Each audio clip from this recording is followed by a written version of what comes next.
Muy bien, hoy tenemos para exponer la palabra un pastor visitante, el hermano Parmenio Buitrago. Hermano, bienvenido. Él va a ser también a la vez el conferencista del encuentro de los hombres. O sea que el hermano Parmenio va a Parmenio.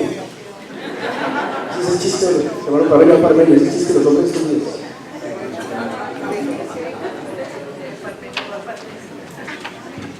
Hermano, buenos días. Es un privilegio acompañarles esta mañana. Quiero transmitirles un mensaje de fraternidad y de mucho amor que les manda el hermano Manuel Riaño, un viejo conocido en esta iglesia, con una recomendación muy especial que me hizo él a mí. Fíjense que esta semana estábamos orando por todos los eventos que nos convocan esta semana acá en Pereira. Y antes de despedirse me abraza y al oído me dice dos cosas. Me dice la primera: fíjate que vas para una iglesia que es la mamá de los pollitos en el eje cafetero. Él consuela bastante, ¿no? Y de ñapa, como si faltara algo, agrega: ¿has leído ese texto bíblico que dice como a la niña de mis ojos? Que yo sí, pues esa iglesia es la niña de los ojos del Señor en esa región. Entonces Manuel me llevó a un nuevo nivel de lo que es el temor y el temblor.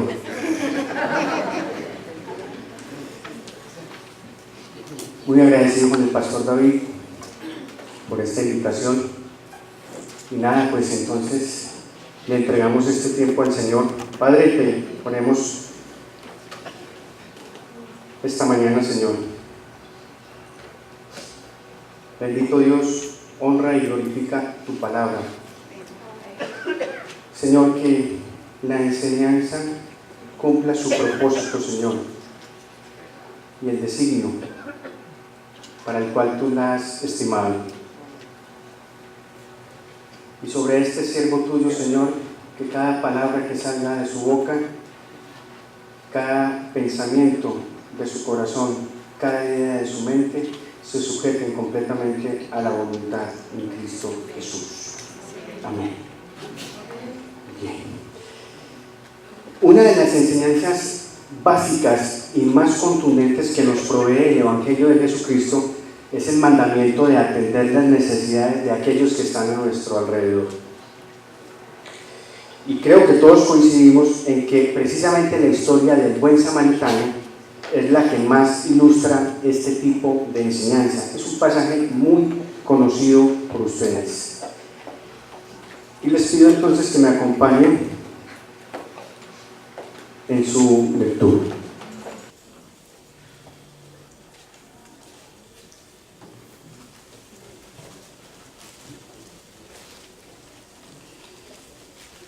En esto se presentó un experto en la ley.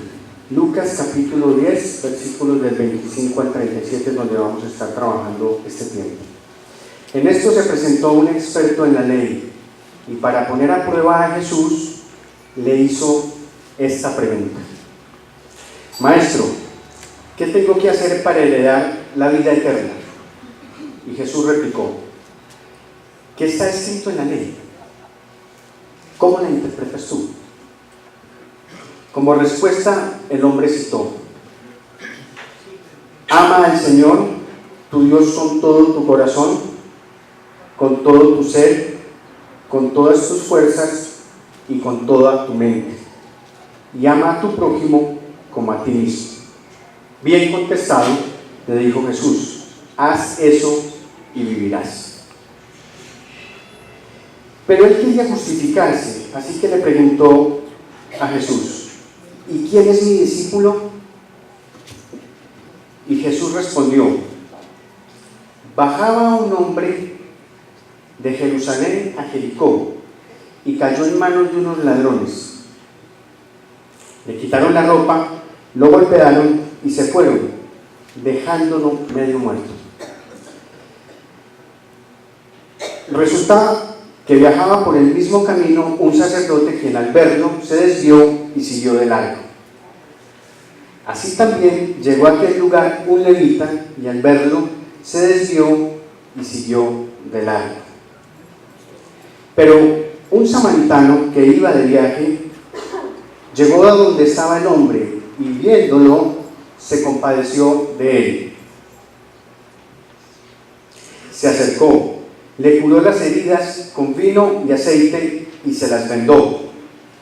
Luego lo montó sobre su propia cabalgadura, lo llevó a un alojamiento y lo cuidó.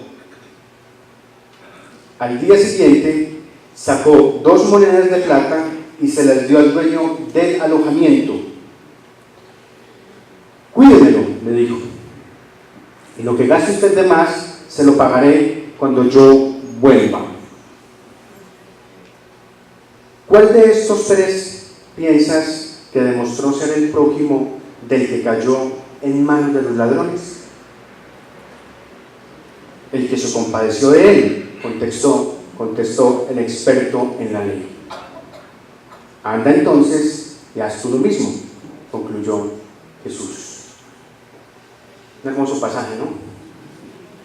Hay varios aspectos que podemos hallar en este texto del buen samaritano y quisiera que miráramos con lupa, muy particularmente con lupa, casi que con microscopio, 4 de ellos. El primero es el mandato de amar a los demás. El segundo es la magnitud de ese mandato. El tercer aspecto es la motivación que tenemos para atender ese mandato. Y el cuarto aspecto, el modelo para realizar ese mandato. Veamos el primero de ellos, el mandato de amar a los demás. En esta historia, el maestro de la ley se acerca a Jesús. Óigame bien, maestro de la ley, era un experto, tipo que realmente conocía la ley, de hecho, la respetaba fuertemente. El maestro de la ley entonces le hace una pregunta a Jesús, le dice: ¿qué tengo que hacer para heredar la vida eterna? ¿Qué debo hacer para ser salvo? Es lo que está preguntando de otra forma. Y la intención, como nos dice el verso en el versículo 25, es poner a prueba a Jesús. Estos maestros sabían que Jesús aceptaba y recibía a la gente que desobedecía de alguna manera a la ley de Dios. Jesús se reunía o por lo menos conversaba con prostitutas. Jesús se reunía con recaudadores de impuestos. Jesús se sentaba con gente a comer que no observaba las leyes sobre higiene y todo ese asunto. Entonces, para los maestros de la ley, para estos expertos de la ley, Jesús no es otra cosa sino que la representación de alguien que hace lo que está en contra de la ley. Entonces, la pregunta tiene mucho sentido. Quieren atrapar a Jesús ahí, a ver qué va a decir. ¿Qué tengo que hacer para heredar la vida eterna, para ser salvo? Él estaba esperando probablemente que Jesús le respondiese algo así como: fíjate, no importa qué hagas o qué no hagas, total, no importa tampoco cómo vivas, finalmente tú puedes tener la vida eterna. Algo concordante con ese hecho de que andar con prostitutas, andar con recaudadores de impuestos y todo este asunto a los que les estaba prometiendo todas estas cosas, entonces pues él estaba esperando que Jesús le respondiera en concordancia con esa forma de ver lo que él estaba entendiendo del caminar de Jesús. No tienes que guardar los mandamientos para heredar la vida eterna, probablemente sería lo que estaría pensando el experto de la ley que Jesús le respondiese. Pero Jesús fue más allá. Y permítame la expresión, y la pongo entre comillas, digamos que Jesús le puso una trampa a este hombre, y le pone una trampa muy amorosa. Y lo hace simplemente contándole una historia. Jesús le dice: ¿qué está escrito en la ley? Entonces, ¿qué lees en la escritura, experto? Dame un resumen de lo que tú crees que consiste la ley. Y entonces este hombre lo que hace es que primero cita: amarás al Señor con todo tu corazón, con todo tu ser, con todas tus fuerzas y con toda tu mente. Atención a eso: todo tu corazón, todo tu ser, todas tus fuerzas y toda tu mente. ¿Qué quiere decir esto? ¿Qué quiere decir amar a Dios? Una pregunta para reflexionar. ¿Qué quiere decir amar a Dios? ¿Sabes qué quiere decir amar a Dios? Amar a Dios es lo que tú haces en la soledad, cuando no estás en la iglesia. Mira, todo tu corazón, todo tu ser, todas tus fuerzas y toda tu mente. ¿A dónde va tu corazón? ¿A dónde va tu mente? Cuando no estás al lado del pastor David, cuando no estás al lado de los líderes de la iglesia, cuando no estás al lado de los hermanos de la iglesia, cuando estás ni siquiera al lado de tu esposa, ni de tu esposo, ni de tus hijos, cuando estás solo, completamente solo. ¿A dónde va tu mente? ¿A dónde va tu corazón? ¿Qué es lo que piensas de manera automática? ¿Piensas en Dios? ¿Piensas en los problemas que tienes? ¿Piensas en el dinero? ¿En el gordito que está de más? ¿En la dieta que debo empezar? ¿En lo que debo comprar? Eso es tu amar a Dios. Allí lo que te preocupa, eso es tu amar a Dios. Allí es donde va tu fe, tu amar a Dios.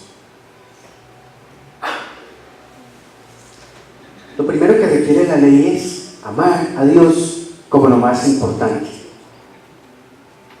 Y lo segundo que este experto responde es: ama a tu prójimo como a ti mismo. ¿Qué quiere decir esto? Jesús le dice entonces: bien contestado, haz eso y vivirás. Y esto es muy brillante porque Jesús le está diciendo: oye, experto, la ley es correcta, la ley es perfecta, hay que cumplirla para heredar la vida eterna. Haz eso y entonces serás salvo.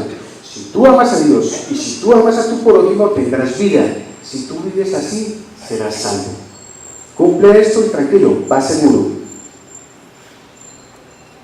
Entonces, el experto en la ley nota enseguida lo que Jesús está haciendo. Y por eso dice el texto, queriéndose justificar a sí mismo, le pregunta: ¿quién es mi prójimo? Si van viendo hacia dónde, es lupa lo que le estamos poniendo a esto, hacia dónde está el experto de la ley llevando a Jesús. Él pregunta: ¿quién es mi prójimo? Es decir, quiero saber quién es y cómo debo tratar a mi prójimo, porque si la promesa de vida es: ama a Dios y ama a mi prójimo, bueno, entonces ¿quién es mi prójimo para yo poder tener esa vida eterna? Como diciéndole: ¿sabes qué, Rabí?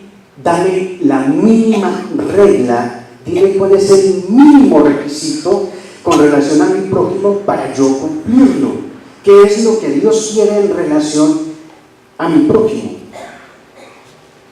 ¿Cuál es el requisito mínimo que Dios requiere para salvarme?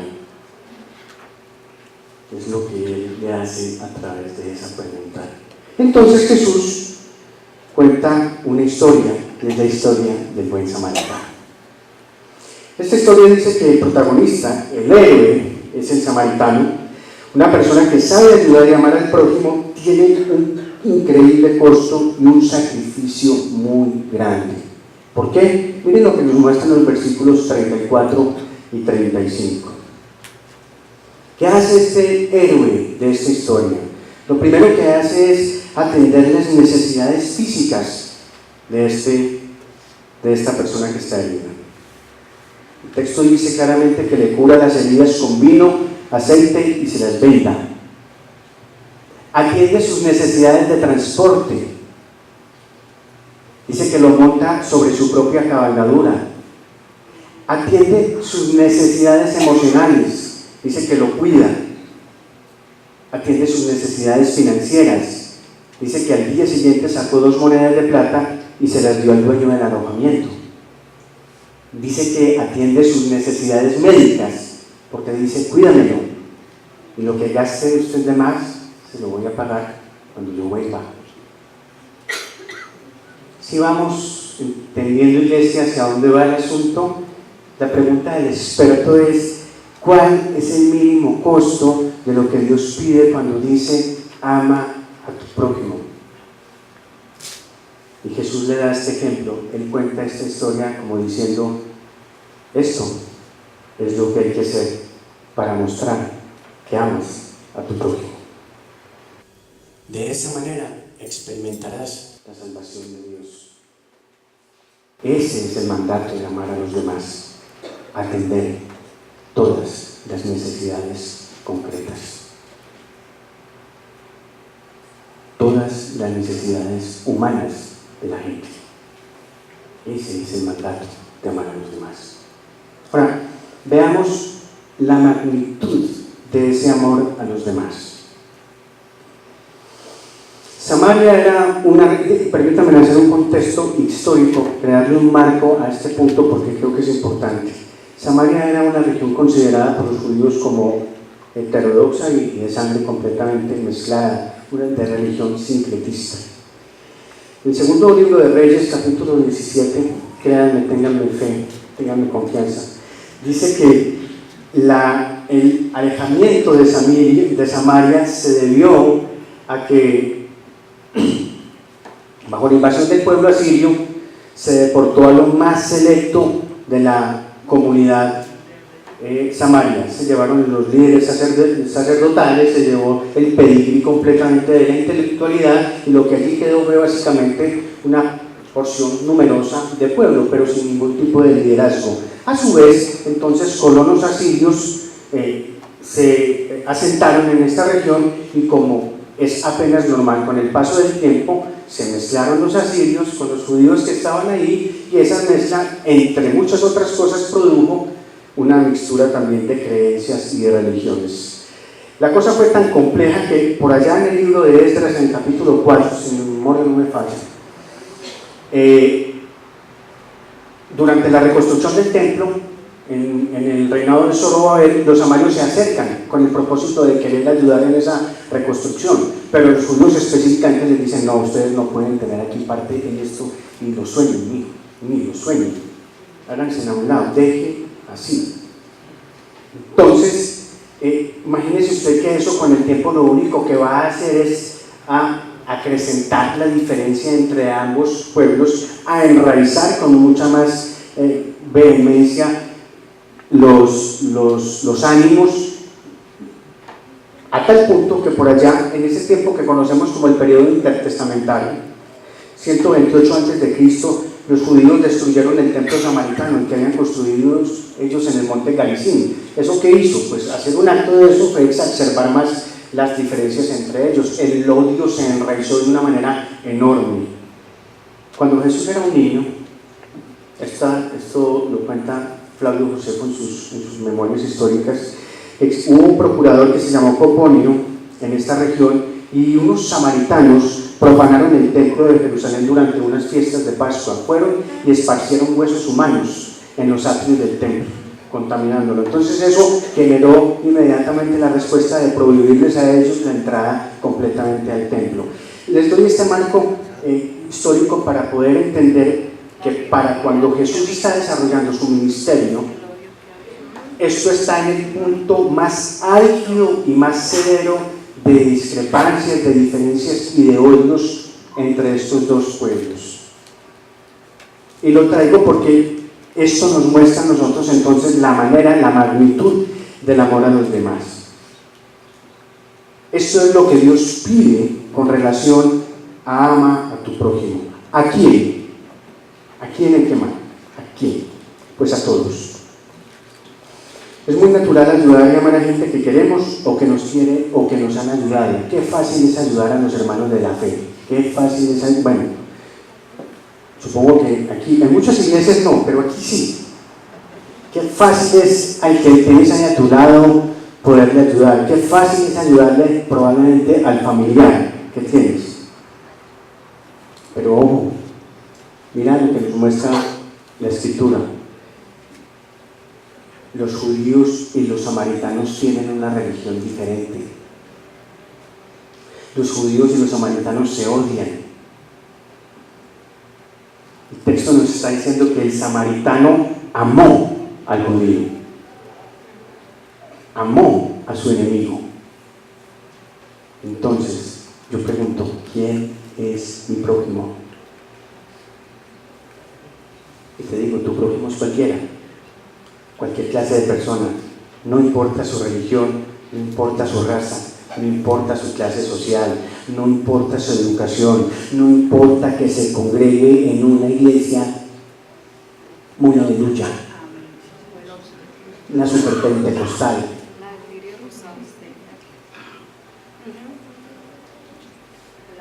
No importa, porque el texto nos dice que el samaritano amó al judío, amó a su enemigo. Ahora, ¿cuándo debes amar a tu prójimo? Cuando veas la necesidad. El texto dice que el samaritano iba en su camino y él vio al hombre herido y enseguida pensó, bueno, este hombre necesita ayuda, y se detuvo. Él no siguió de largo como los demás. Por lo tanto, la magnitud de ese cuando es siempre que veas necesidad. Y la necesidad no se agenda. La necesidad nunca pide permiso para llegar a la casa. La necesidad llega y punto, en cualquier momento. Ya tenemos a quién, tenemos el cuándo. Ahora, ¿cuánto?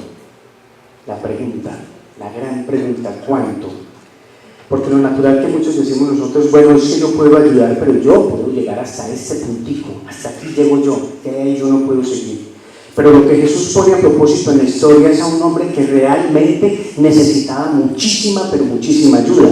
Lo pone tirado en el camino, lo pone golpeado por ladrones, sangrando, casi muerto. Jesús dice, déjame decirte la magnitud de cuánto Dios pide que tú ames y ayudes. Mira cuánto amó este samaritano a su prójimo. Cuánto el samaritano se detuvo, él le dio todas las cosas que necesitaba a este hombre. ¿Sí me van entendiendo, iglesia? Sí. Amén. Si tú no puedes amar, y ayudar de esta manera, lo que el texto nos está diciendo entonces es que nosotros no estamos amando lo suficiente.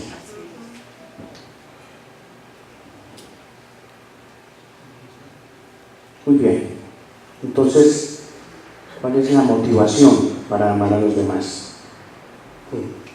Esto sí que es tremendo porque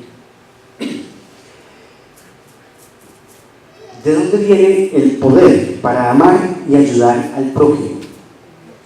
Y solamente hay dos posibilidades de dónde viene ese poder.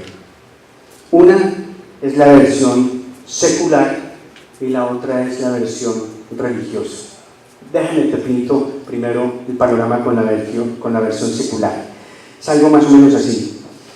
Si tú eres una persona decente, te ha ido bien en la vida, progresista, eres una persona muy cívica, un ciudadano ejemplar, esta es la frase que todos usan, la vida me ha tratado bien, entonces yo debo ayudar a los pobres y a los necesitados, porque es que la vida me ha tratado muy bien, sería muy injusto que yo no lo hiciera. Entonces, secularmente esta persona se convierte en un voluntario de causas sociales. No estoy en contra de las causas sociales, estoy simplemente afirmando el punto de cómo es que se llega a esto desde la base secular. Entonces él se vuelve voluntario porque realmente se preocupa por la gente que no necesita. Esa es la versión secular. La versión religiosa es más o menos así. Mira, la Biblia dice que debemos ayudar y que debemos ser generosos y que hay que dar. Eso es un mandato de la Biblia, punto. Y si la Biblia lo dice, hay que hacerlo. Entonces yo tengo que cumplir con ese mandato. Esas son dos formas, dos motivaciones para ayudar. Y voy a decirte algo, esas dos motivaciones tienen un problema muy grande porque finalmente lo llevan a la persona a la culpa. Quien ayuda bajo estas dos motivaciones lo llevan a la culpa. Y déjame decirte por qué. Porque realmente no quieres sentirte culpable. Por el lado secular no te quieres sentir culpable de que la vida ha sido buena contigo, te ha ayudado, y cómo es que tú no das si la vida ha sido buena. Y por el otro lado te sentirías culpable porque la Biblia te demanda algo que no estás haciendo. Pero noten que Jesús pone un tema muy importante aquí. Jesús puso en la parábola a dos personas muy morales y religiosas. ¿A quién les puso? A un sacerdote y a un levita. Hermanos, los sacerdotes y los levitas eran gente que comúnmente ayudaban a los pobres. Eso estaba en la impronta de su vocación y de su oficio. Si alguien quería y necesitaba ayudar a un pobre, pues acérquese a un sacerdote, acérquese a un levita. Ellos saben de eso. Ellos saben cómo ayudar. ¿Qué nos muestra Jesús aquí con la actitud de ellos frente al herido? Nos dice que esta gente estaba ayudando a las personas porque lo consideraban un deber, porque era algo moralmente bueno, pero cuando se trataba de un costo radical, cuando se trataba de algo con un gran sacrificio, algo demandante y en este caso hasta peligroso, entonces no lo hacían. Se pasaban del arco, como en este caso. Esto es importante, porque cuando la motivación para amar y para ayudar a los necesitados es solamente la culpa, al poco tiempo de hacerlo te detienes y no ayudas más.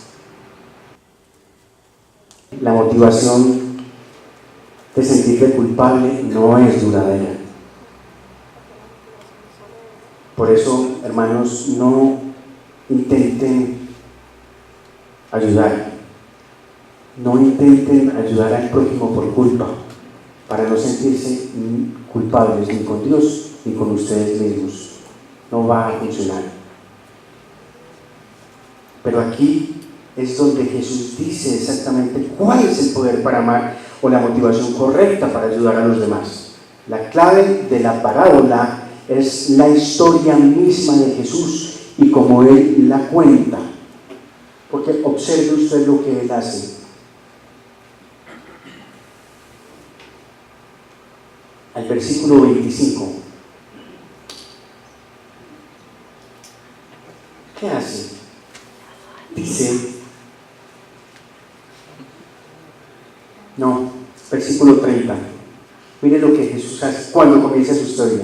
Dice, bajaba un hombre de Jerusalén a Jericó y cayó en manos de unos ladrones. Bajaba un hombre. ¿Qué pasa si yo te digo a ti, me reúno con 4 o 5 de ustedes en la puerta fuera de la iglesia y les digo, muchachos, ¿cómo les parece? En la cuadra de abajo venía una persona, la atracaron, la golpearon, la porrearon. ¿Qué les estoy queriendo decir? Les estoy queriendo decir que tengan cuidado, ¿no? Que mucho cuidado, porque pueden pasar ustedes por ahí y los pueden atracar, ¿verdad? Bajaba un hombre de Jerusalén a Jericó y cayó en manos de unos ladrones. Jesús le está diciendo al experto de la ley, experto, bajaba un hombre como tú, de Jerusalén a Jericó, y cayó en manos de unos ladrones. Le pone la historia para que el experto en la ley sea el protagonista de ella. Se la cuenta de tal forma para que el experto en la ley sepa, ese tipo que va de Jerusalén a Jericó podría ser yo, podría pasarme a mí. Un hombre como tú fue golpeado y dejado medio muerto en el camino, y experto en la ley, en el camino iba un odioso samaritano, y ese samaritano fastidioso hizo todas estas cosas por ti. Estabas herido y casi muerto, y hizo todo esto por ti. Ve y haz lo mismo. ¿Qué le está diciendo Jesús? Algo así como que un hombre como tú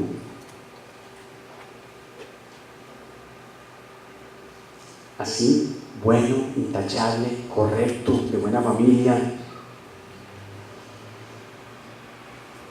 Lo atracaron, lo aporrearon y un samaritano se acercó y lo ayudó.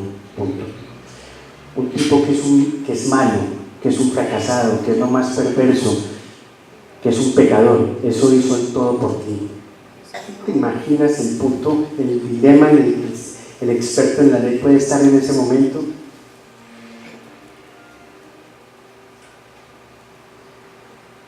Jesús puso a este hombre tirado en el camino y puso al odioso samaritano en la orilla del camino, que llegó a donde estaba este hombre y se compadeció de él. Y Jesús puso entonces el punto correcto de la enseñanza aquí. ¿Qué pasaría si tú estuvieras herido en el camino? ¿Qué pasaría si tú fueras el hombre tirado en el camino? ¿Y qué si fueras encontrado casi muerto por un enemigo y tu enemigo sería el que tuviera compasión de ti? Ese enemigo por pura y libre gracia te compadeció y te ayudó. Y ese es el punto, hermanos. ¿Qué pasaría? ¿Qué pasaría si la única persona que te ayuda es la persona que más mal ha hablado de ti durante tu caminata cristiana? ¿Qué pasaría si te ayudara ese amigo o ese familiar que ha sido realmente una piedra en un zapato? ¿Cuál piedra en un zapato, hermano? Que ha sido una espina en un ojo para tu vida. Fíjate. Que ha sido un pelo en la boca. ¿Qué le parece? ¿Habrá algo más fastidioso que un pelo en la boca? Que ha sido un pelo en la boca para ti, que ha hecho tu vida completamente imposible. ¿Qué pasaría para ti, creyente, si alguien así, que tú siempre esperas que te rechace, sea el que te ayude? Jesús nos está diciendo, hermanos, en esta enseñanza, que nosotros no seremos un prójimo hasta que nosotros no seamos el prójimo caído. Hasta que tú te des cuenta que tú eres el prójimo necesitado, tú nunca serás alguien que ayude y ame a su prójimo, hasta que tú te des cuenta de que tú eres el recipiente de la gracia, del amor y de la ayuda de parte de tu prójimo. Jesús dice con esto que tú no puedes ser prójimo hasta que tú seas prójimo que recibe la gracia radical de un prójimo. La pregunta del experto en la ley fue esta: ¿quién es mi prójimo? Pero Jesús le contesta de otra manera: ¿quién es el prójimo para ti? ¿Cuál de estos tres piensas que demostró ser el prójimo del que cayó en manos de los ladrones? Y el experto mismo responde: el que se compadeció de él. Muy bien. Para nosotros ayudar a los demás necesitamos un modelo y un modelo correcto. Todos necesitamos el Evangelio de Jesucristo. Esto es lo que el Evangelio dice. Todos buscamos justificarnos, como este experto en la ley. Todos decimos: yo estoy bien, yo soy bueno, yo amo, yo ayudo a los demás, yo he ayudado a los pobres, yo me preocupo por la gente. Tú puedes justificarte de muchas maneras, pero el Evangelio nos dice que Jesucristo vino y entró a este mundo. Él pasó por el camino y te vio tirado, y quiero pedirte que recuerdes el momento en el que el Señor te alcanzó. Es que en la vida de nosotros a veces eso con el paso de los años se nos olvida, y máxime si de pronto hemos venido de hogares cristianos. Quiero que pienses en el momento en el que Dios te alcanzó, tuvo misericordia de ti y te recogió, tuvo compasión. Y esa compasión significa dolor por el que sufre, es tener misericordia. Hermanos, cuando Jesús nos vio, Él vino y no solo a riesgo de su propia vida, sino que nos ayudó a costa de su vida. Él murió por ti, Él murió por mí, y Él nos puso en un lugar completamente seguro. Pagó por todo y nos dio todo. Amén. Y Él no tenía por qué hacerlo, pero lo hizo porque nos amó y nos quiso ayudar. ¿Por qué lo hizo? Por pura gracia. Y tú puedes ver allí que Él es el buen samaritano con mayúscula. Jesús es el prójimo radical. Jesús es el verdadero, con mayúscula, samaritano. Jesucristo demanda el amor que no puede ser demandado y Él pide el amor que no puede ser pedido. Pero fue el amor así que Él nos dio. Y solamente, hermanos, cuando nosotros podamos ver a ese verdadero prójimo, entonces nosotros podremos ser un prójimo para los demás. En la parábola, el sacerdote, el levita y el samaritano, todos ven al hombre necesitado. El texto dice que al verlo, pero el samaritano dice, viéndolo. El samaritano, cuando vio al hombre, vino a él e hizo contacto con él. Solo el samaritano pudo aliviar la necesidad de este hombre.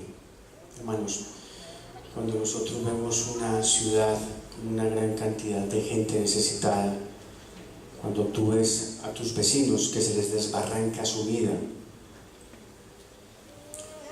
cuando tú ves a tus compañeros de trabajo, de oficina, con muchísimos problemas personales, emocionales, cuando ves a tus compañeros de estudio, en colegio, en la universidad, con dificultades y con muchísimos problemas,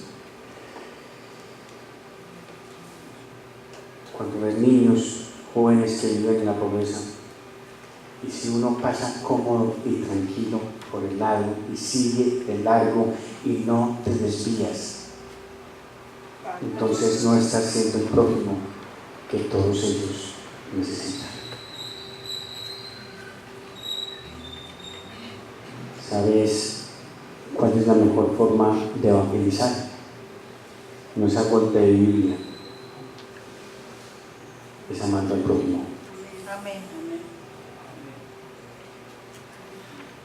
Y esto es lo que el texto nos está diciendo esta mañana. Solo hasta que tú seas quebrantado bajo la mirada del misericordioso Dios que te dio y tuvo misericordia de ti, y entiendas que Él ofreció a su Hijo, el verdadero buen samaritano, cuando veas lo que hizo, el precio que pagó, al costo de su vida, cuando eso, hermanos, penetre en nuestro corazón su sorprendente amor que Él vivió y murió por nosotros, entonces nosotros allí podremos ir y hacer lo mismo.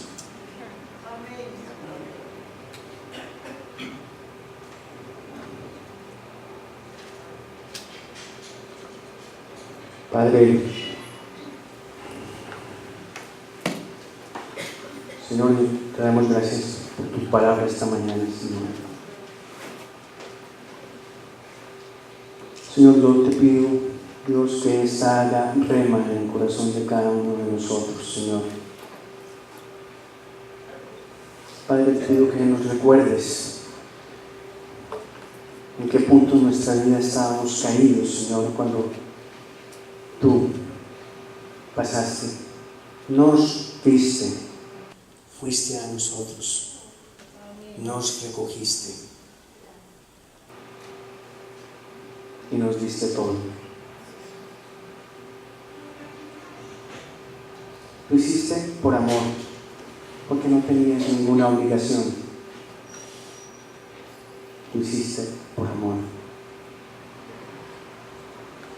¿Por amor a quién? Por amor al prójimo.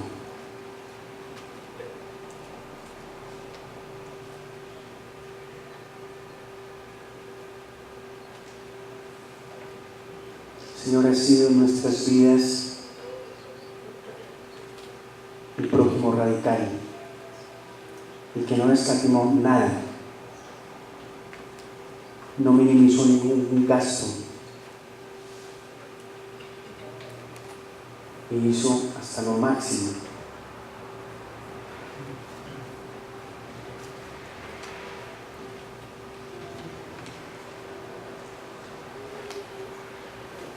Señor, solamente podemos pedirte, Dios, que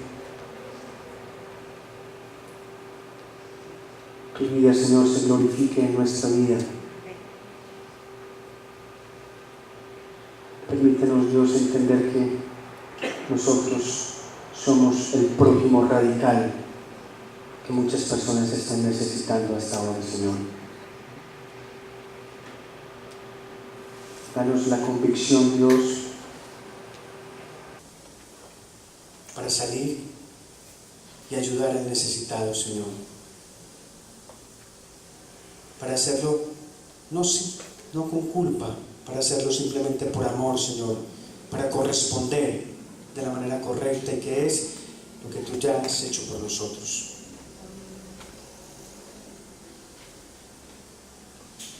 En el bendito nombre de tu Hijo Jesucristo. Amén. Amén. Hermanos, que el Señor les bendiga grandemente.